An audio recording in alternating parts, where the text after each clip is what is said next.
Okay, this video is important and it feels special. So I got this insight today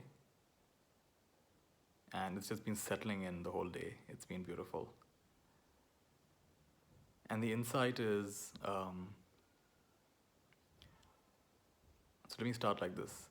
So people get attracted to each other in this world for a variety of things. So for example, if you're ambitious, you tend to get attracted to other people who are really ambitious and who really think big and they want to achieve amazing big things. If you're an educationalist, you tend to get attracted towards those who are doing really cool things in the teaching space, right? If you're a healer, you get attracted to those who are doing amazing healing work, whether it's physical or psychological or maybe even deeper than that, at the level of the soul or whatever you want to call it. So we all get attracted to different kinds of people in this world, and that's just normal. That's the way it's going to be, right? If you're a power hungry person, you're going to get attracted to those who love to, gain and exert power. So what came to me today is what I really am committed to and am, you could say, enthralled by and deeply fulfilled by more than anything else is what I'm going to call the process of unraveling, the process of untangling. And how does one describe this? It's like there were inner twists and inner knots which now no longer are there. So a very simple example, when I began meditating, I noticed a kink in me. One of the kinks is that I would get really stressed out when I had to pack. Any kind of packing would really stress me out, and I would postpone. I get really frantic about packing. I would worry about missing something. And like a lot of tension, a lot of drama around just packing. And over the years of meditating, I found I got lighter and lighter, cooler and cooler, to the point where it was no big deal anymore. I mean, I'm still a last minute packer, and I just realized that's just the way I am. Some people pack days before, even weeks before. I know people who pack literally weeks before. But in my case, I typically pack a couple of hours before any trip. And I'm quite relaxed about it. It's just my mind is focused and it gets done. And I usually don't forget anything. And if I do, it's all right. Deal with it. Anybody could, even if you're packing weeks in advance, you could still forget stuff. So the point is that kink, that twist, that knot in my being got released.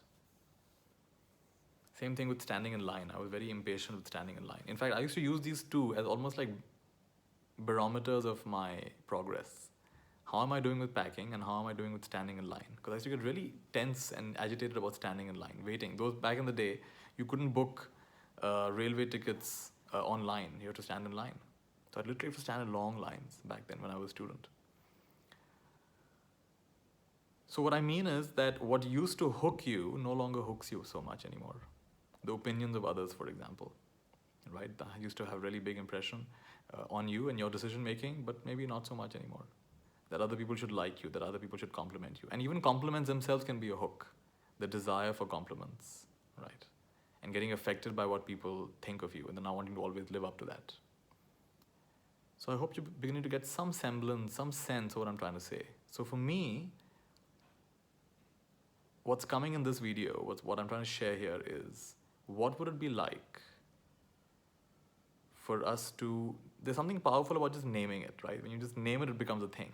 So the thing here is, this is a community of people committed to untangling and unraveling and unhooking.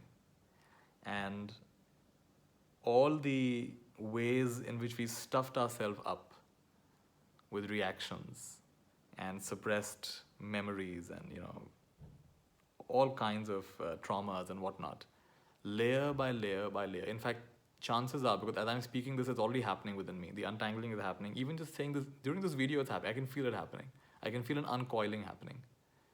And I wonder if it's happening for you. As you're listening to this, is something inside of you resonating and saying, wow, I can relate to that.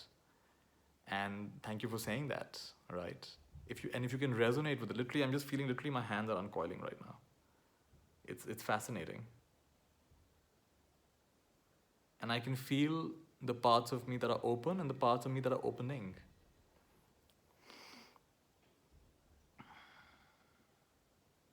And so it's not about what technique you use, right? Because earlier for me it was, oh, this is the method. This is, you use this method to untangle.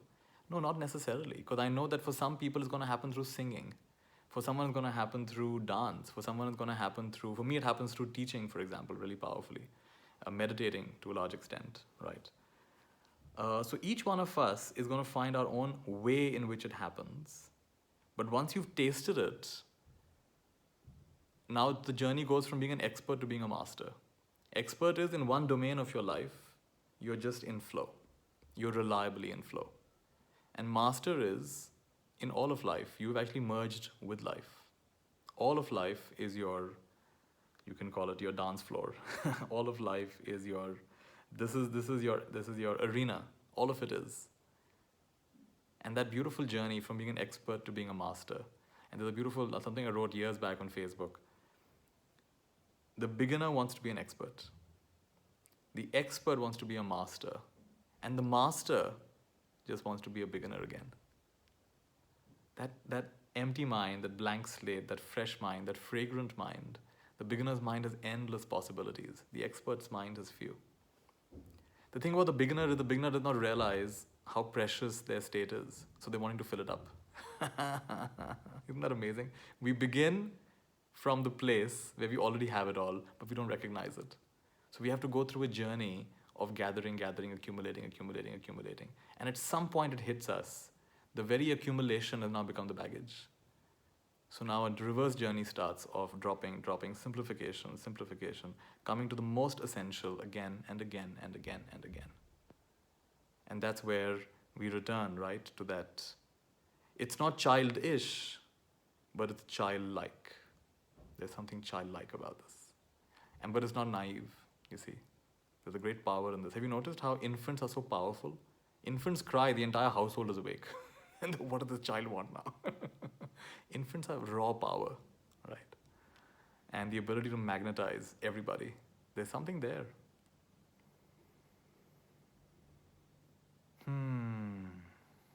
So this is what I'm proposing. Not that you have to sign up for anything. But just recognize that, does this make sense to you? I mean, as I'm speaking now, I'm just feeling releasing happening from my neck. Releasing happening from my back. For me, I literally see it like vapor rising, like steam rising, like soda bubbles in an open soda bottle. You know, the bubbles are just rising. And there's something very wholesome about that. It's an untangling experience, uncoiling experience. Like all kinds of Jack in the Box. You know Jack in the Box? And you open this little clown jumps out. We have all this Jack in the Box, all these triggers that are latent within us, which are there and waiting for an opportunity. But what's it like to live consciously and not have to wait for the opportunity for the trigger to just burst out?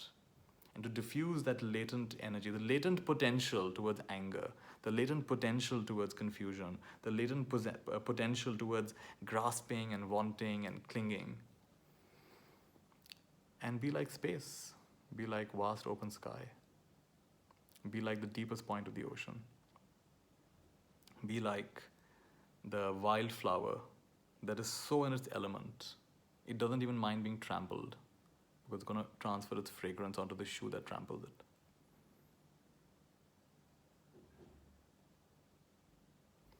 Just stay with me for a bit.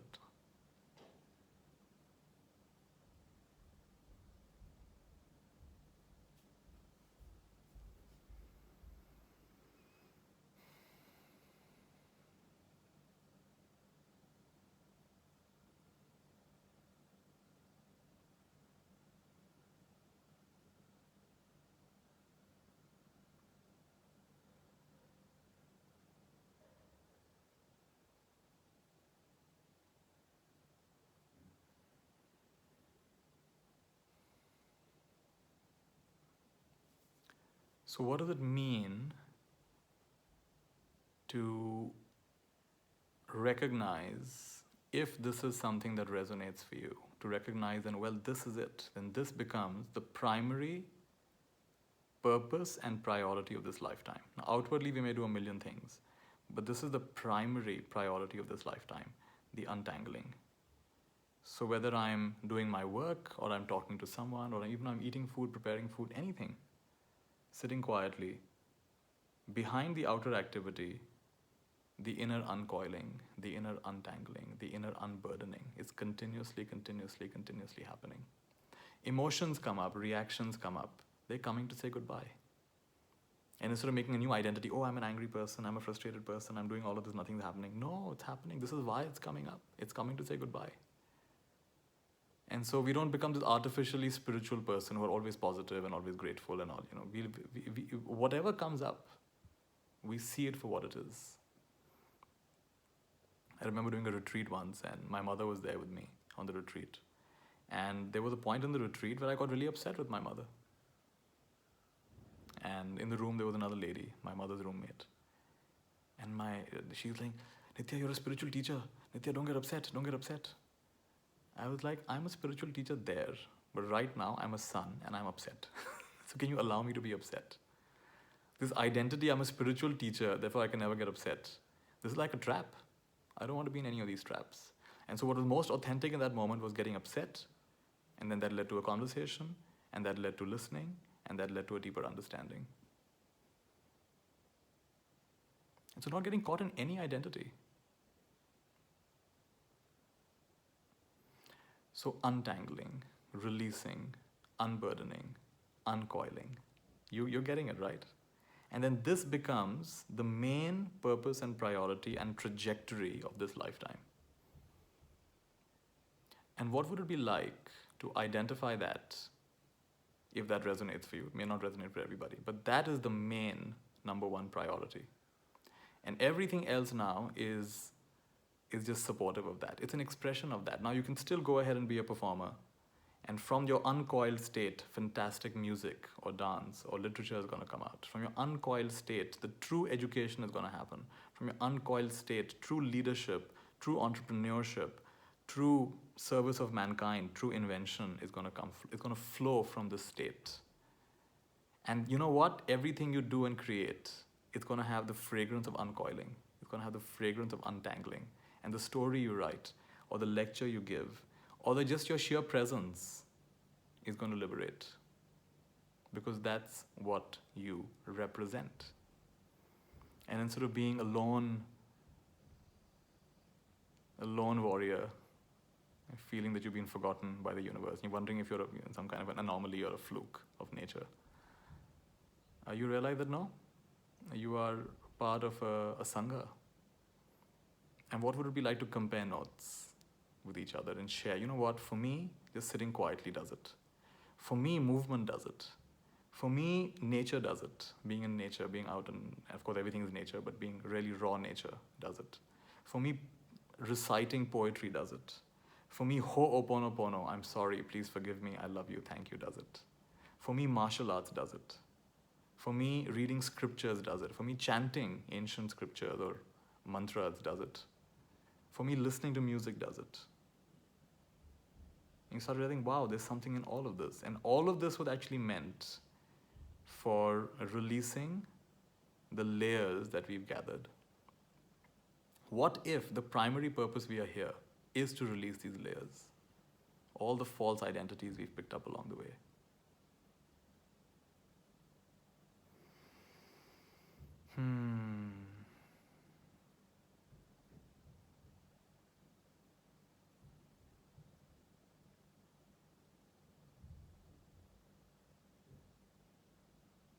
I was seeing a video today and it said how he was talking about a psychedelic trip in entheogen called 5-MeO-DMT. And he had this trip and he went into this dimension of non-duality, of oneness. And I loved what he said. It was a beautiful video, by the way. I might even share it with all of you. And he says at the end that what he realized is that is not the trip. That is so simple, that is so elegant, that is so loving, that is so humorous, that is so complete. That is not the trip. This is the trip. So here we are. This is the hallucination. This is the dream. This is the trip. This is the Maya. So the untangling, the uncoiling, the point of all of that is to wake up. Wake up from all of this stuff. And in a way, we are like such warriors. We've chosen to, like an advanced video game, so advanced, Of course, nowadays video games already, like, sometimes you can't even tell, is that a video game or is that a movie? That's how close they've already gotten, right? So just a little bit longer, and would you really be able to distinguish if it's a video game or it's life? It's not impossible that you'll not be able to distinguish. So in my world, it seems like we have chosen to play this very advanced video game. And here we are. And the question is, will we remember? In all of this drama going on, in inner emotions happening, and family life and political life, and global warming and all. This is it. We're in the middle of this video game, and the question is, are we going to wake up, or are we going to get, totally hypnotized by what's going on and remain? Not that it's a bad thing. That's fine. That's what it is. If that's the setting you want, including inner settings, by the way. So how good your memory is and how extroverted you are. And just like with video games, you can create the setting, tall, short, strong, weak, good at this and good at that. And what if we've come with these settings, but the whole point was to look beyond these settings and not be so defined and limited by these settings? Untangle, unravel, dehypnotize yourself. Are you getting the sense of what I'm saying? I think some of you are. It's not about how you do it. There are a million ways to do it. It was never about the how. For too long, we've gotten caught up in the how. My teacher, and my teaching, and my philosophy, and my da-da-da. This is the dogma, right? But come to the essence of it.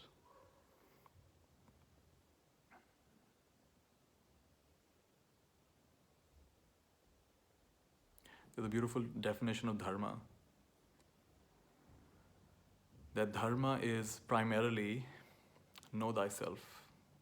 Who am I? First question, who am I? First, biggest priority. This is everyone's dharma.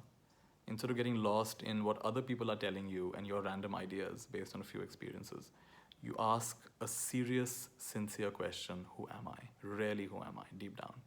If you neglect that question, it's like you've built your giant superstructure on a swampy foundation. It's a very weak foundation. It's bound to give sooner or later. So first part of our dharma is know thyself. Who am I? Second part of our dharma in this lifetime is to discover our gifts, our talents, and to hone our gifts and talents. And the gift and talent truly honed becomes an avenue for untangling. Has to be. Unraveling has to be. So you all, each one of us, this is the problem with the current education system, which probably is a blessing in its own way. But the problem is we don't look at kids as inherently a genius. We say, oh, these 2-3 kids are the top of the class. No, every single one of them is a genius. Your system is warped. Right? And parents who are really comparing their kids to other kids, what a huge disservice you're doing. Please stop right away. Each one of them is a genius, absolute genius. Our job is to find their genius instead of telling them to fall in line. So second aspect of dharma is discover your gifts, innate talents and gifts and potentials. I was so lucky when I was, in school. My principal always made me speak in public. Always. I don't even know why she picked me. She always made me speak in public. And that's what I do today. And I'm just unfazed by speaking to any audience, no matter how august the audience, no matter how simple the audience. I'm in my element. So the gift was seen and encouraged. And in your case, even if it wasn't, well, it's your duty now. Others may have missed it. What is my gift? What is it? They say, don't die with your music still in you. Right? So to hone it and to grow it and to cultivate it, where it's easier for you to come into flow. Second aspect of your dharma. And third aspect of your dharma, now use your gift for the maximum benefit of all. The maximum benefit of all. What is the maximum benefit of all? You know what? The maximum benefit of all is to help them realize who they are beyond all the masks and identities. To realize what are their inherent talents and gifts, and to encourage them to pursue them, to support them in pursuing them, and to use their gifts and talents for the highest benefit of others. You see, this is a never-ending virtuous spiral. It never really ends. There's no end to this. What a beautiful thing we've touched right here. And all three are an untangling, unbinding, unhooking, unburdening, dehypnotizing process. All of those three things. And the more deeply I understand who I really am, beyond ideas that have been passed on to me that I haven't questioned, the more deeply I'm in touch with that. Not only in touch with that, I am that. My talents just explode. Why? Because inhibition disappears. Because there has to be someone to be inhibited, right? If there's nobody to be inhibited, then it's just clean flow. I don't second guess myself, right? and and the others are actually not others. They're just your own subconscious mind. They're just a projection of you, because you've never really seen anyone in the outer world. You won't. Everything happens in here. Even seeing is happening in here. Hearing is happening in here. I'm only meeting myself the whole time. So as I'm liberating them and supporting them, I'm actually liberating myself and supporting myself in the largest sense. All of these three elements of dharma are actually an untangling, unraveling, uncoiling process. So this is the path of dharma. We've chosen the path of dharma. And it may outwardly look different, but the essence of it is exactly the same.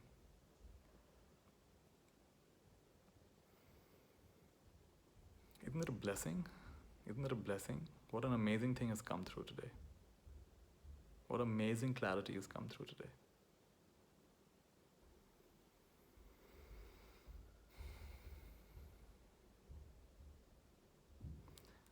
I'm sure it's not an original idea, but it's come through in this way.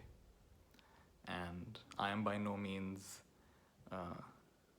in any way going to take ownership of this idea, but I do want to be committed to the dissemination and the fruition of this idea of recognizing that it is possible to align our life to the priority of untangling. To find a community of people who understands this and supports each other covertly and overtly. Obviously and non-obviously, right? Not that we have to create a new cult or a new movement or a new group or anything, right? Or it may get created, who knows? But that's not the main point. The main point is something so essential that we can all relate to it, that we get it, then we get each other. And so, like we say, the vibe attracts the tribe. So what if this is our vibe? What if our vibe is the untangling vibe, the unhooking vibe, the unburdening vibe, the dehypnotizing vibe? What kind of a cool tribe will that attract? Oh my. Oh my. That would be true satsang. That would be true communion with the truth. Sat, Chit, Ananda. To know the truth, to be conscious of what is true for you as nothing but consciousness is blissful. Whatever is arising, this is like right now, if I'm seeing this, talking to this phone of mine, that is the truth. And to see it not as a phone, but to see it as consciousness. But there's no separation between the phone and consciousness. It is like a wave in the ocean of consciousness. So the wave is not separate from the ocean. And that recognition is bliss. Bliss. Bliss with no boundaries. And that bliss is at the heart, is the taste of untangling and unraveling and unhooking and unburdening.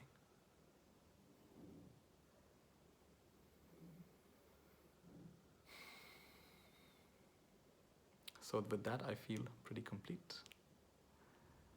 And let's see. This is a beautiful thing that's come through. Let's see what this does. Let's see where this goes. Let's see how this unravels itself. A new gate has opened. A new portal has opened. Welcome in. Lots of love.